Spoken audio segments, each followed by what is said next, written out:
Not everyone realize this na how this mataas yung BP can lead to a more serious health problem.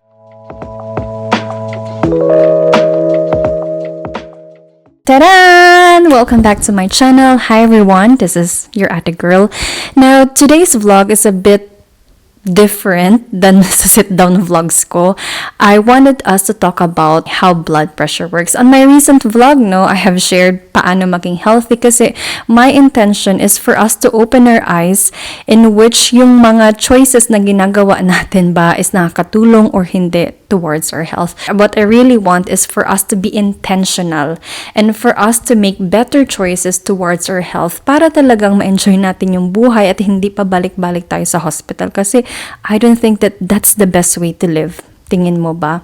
Now, one of the things kaya hindi tayo siguro, correct me if I'm wrong, why it's also hard for us to be healthy, to make better choices is because we don't know how this certain condition affects us as a whole, our health, our body, ganyan. I know about pathophysiology ng disease is because I'm working as a nurse, but for someone who doesn't have a medical background, for example, I know it really can be overwhelming and nakaka-nosebleed kaya, diba?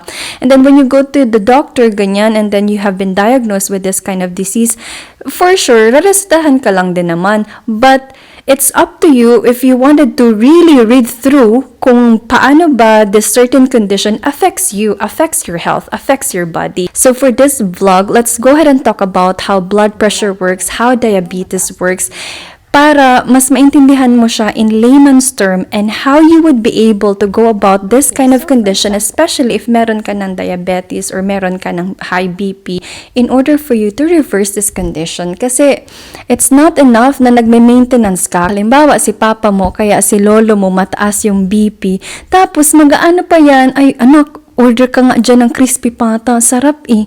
Pag bawal, masarap. Instead of kinukonsenti natin, I hope we are more logical and saying na, wag ganyan kasi hindi yan maganda sa kalusugan mo. Pero hindi. Minsan, ikaw din nagkikrave. Kaya, sige, mag-order tayo ng crispy pata.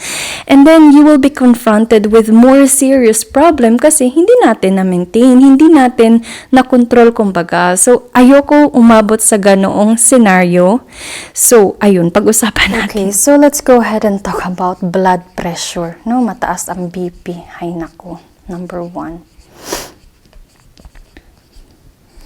Okay, so for example, this is your artery, no? Red. Hindi kagandahan mag-drawing si ate girl, but I hope I would be able to explain it properly sa inyo. So this is, for example, your artery. Now, si artery, diba, siya yung nagde-deliver ng mga oxygen, ng nutrients, glucose, whatever, sa tissues natin. So, andito si, ayan, nutrients. Ito yung mga kailangan ng katawan natin. Ito yung mga kailangan ng cells natin. So, itong mga nutrients, glucose, amino acids, whatever, they are being transported sa artery through the blood. Diba? And yung ano na yun, yung pressure na yun na na-exert sa arterial wall natin, sa arteries, ito na yung tinatawag na BP. Ito yung force exerted or yung pressure exerted ng blood. So, normally, nagfa-fluctuate yan, diba?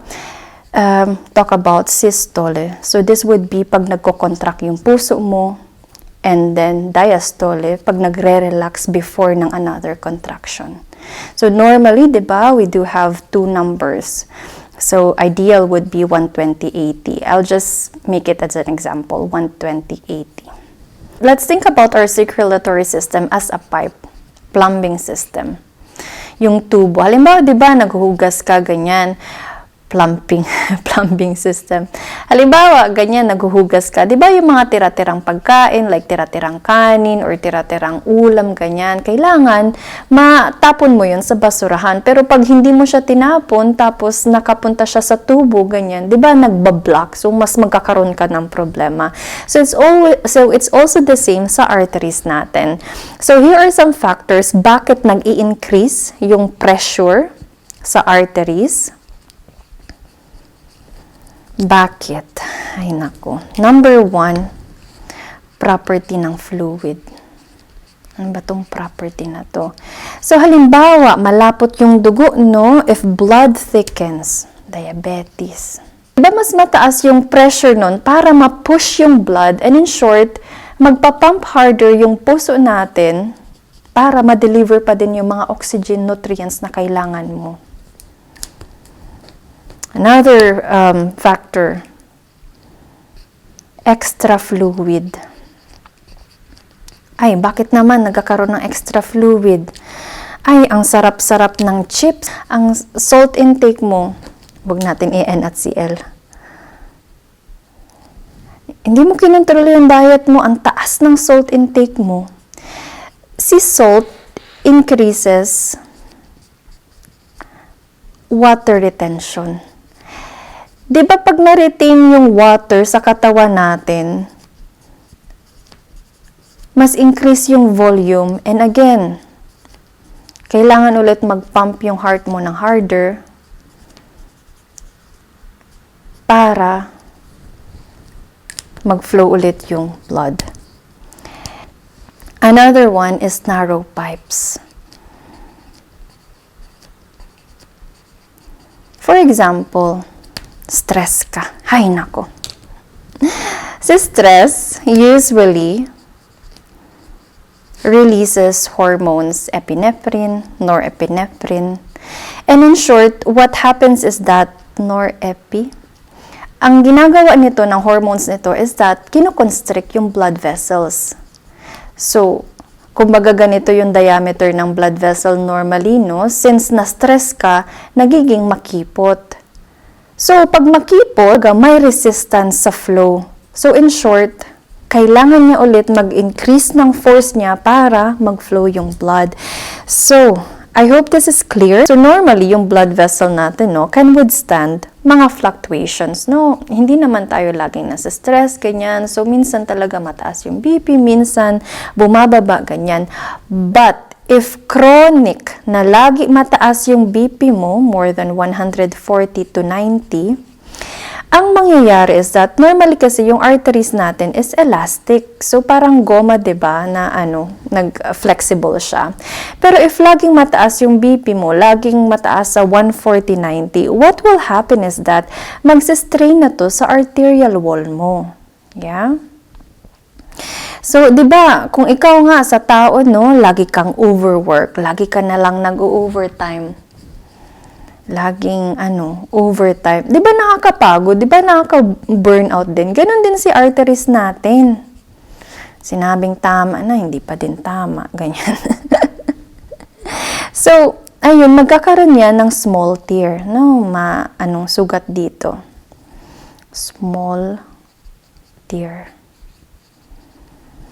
So, since may sugat, ang mangyayari is that automatically, ang respond ng batin natin is that, huy, may sugat dun, padalhin mo din si mga white blood cells, yung WBC natin, para masolusyonan niya, malagyan niya ng tapal, ganyan.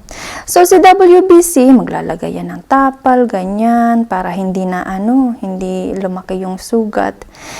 And since si blood nga natin, no, nagdadala to ng mga other mga nutrients, glucose, cholesterol, fat, ganyan, ay, maglalatch na yan dyan. So, andito na sila.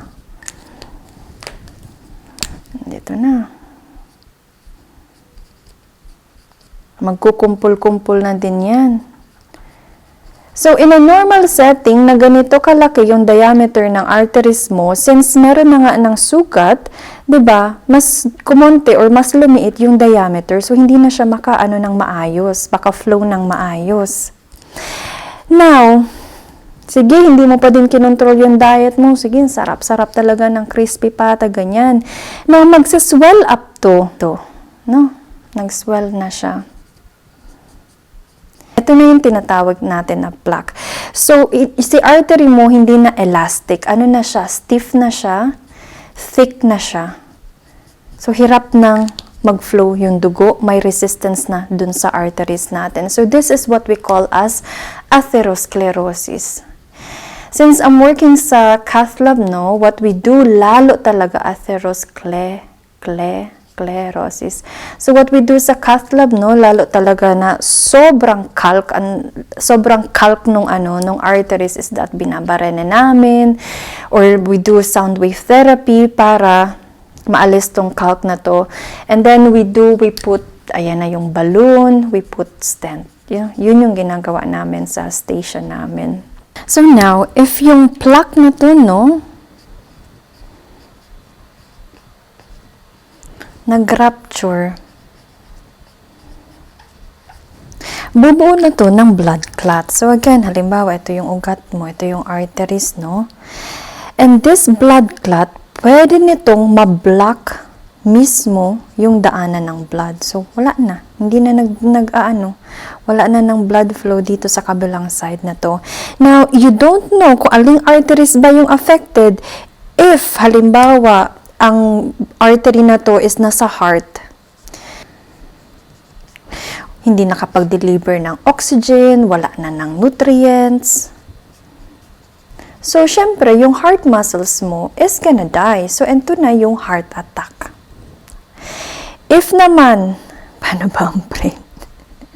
Yung affected na artery would be sa brain, ito na yung stroke. If your extremities are affected, let's say, feeling mo namamanhid na yung paa mo, magkaroon ka lang ng konting sugat, hindi na siya nag-heal madali. Maybe you don't have diabetes, pero ang lakas mo mag-yosi. So maybe this is the cause. Siguro naman, if you know about this information early on, no, mas magiging aware ka and mas you would be able to make better health choices kesa, ayun na-experience mo na yung heart attack, nagkaroon ka na ng brain or stroke. And hindi to, no, this serious health problems, hindi to, happy-happy. For anyone who had experienced stroke or na heart attack, alam nila na hindi to simpleng condition lang. Talagang mababago nito yung buhay mo. So, ang nakikita ko sa problema is that not everyone is aware about this. Not everyone realize this na how this mataas yung BP can lead to a more serious health problem. Para kasi, di ba, pag matanda na, lahat ng kakilala mo naman is mataas na yung BP. But I'm already talking about a patient sa amin, no, 27 years old, 29 years old, 33 years old, na heart attack na. Sobrang bata mo, tapos ganun na yung yung health condition mo. What more, pag tumanda ka pa, ay talaga, parang na-jackpot mo na ata lahat ng karamdaman.